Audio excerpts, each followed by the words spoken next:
teman-teman, kembali lagi dengan saya Ana. Di sini saya akan berbicara tentang materi gerak lurus beraturan atau GLB.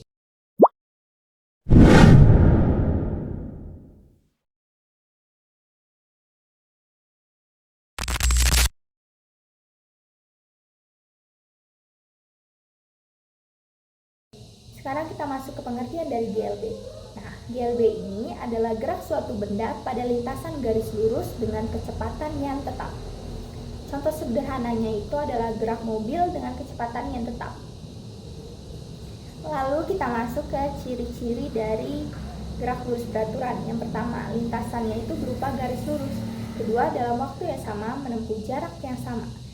Ketiga, kelajuannya itu tetap. Dan yang keempat, tidak mengalami percepatan.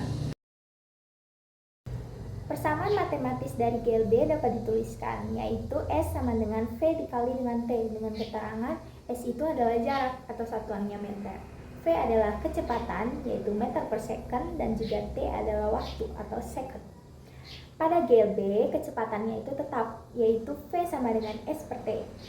Dalam rumusnya juga bisa dituliskan T sama dengan S per V. Jadi, jika pada soal, kita tuh bisa menggunakan rumus yang sesuai dengan yang ditanya dan juga apa yang diketahui.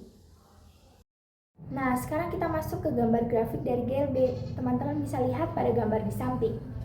Ketika teman-teman melihat grafik ini, seperti posisi kurang waktu, S kurang T. Ini dibacanya sebagai posisi terhadap waktu, artinya S adalah fungsi dari T. Atau bisa diartikan itu S sebagai fungsi dari T.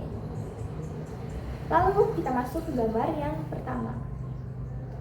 Gambar yang pertama itu ada grafik posisi terhadap waktu.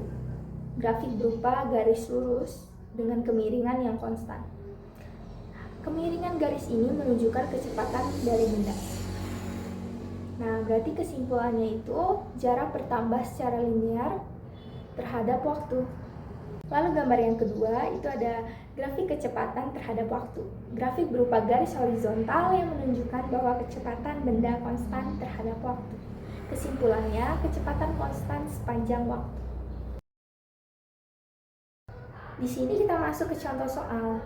Seorang pengendara sepeda menempuh jarak 12 km dengan kecepatan tetap 4 meter per second. Hitunglah waktu yang dibutuhkan untuk menempuh jarak tersebut.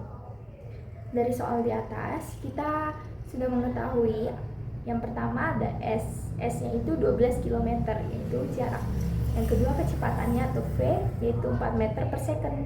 Lalu yang ditanya dari soal adalah waktu yang dibutuhkan atau yang diperlukan, yaitu T.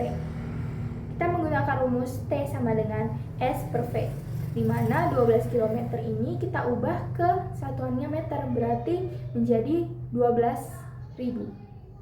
Jadi 12.000 dibagi dengan 4 meter per second sama dengan 3.000 second. 3.000 second ini sama dengan 50 menit.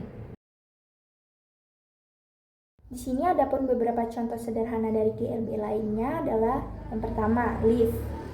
Sebuah lift yang sedang melaju tetap saat berada di tengah perjalanan menuju ke atas atau ke bawah, bukan saat lift tersebut akan mulai bergerak dari suatu lantai atau saat menjelang berhenti.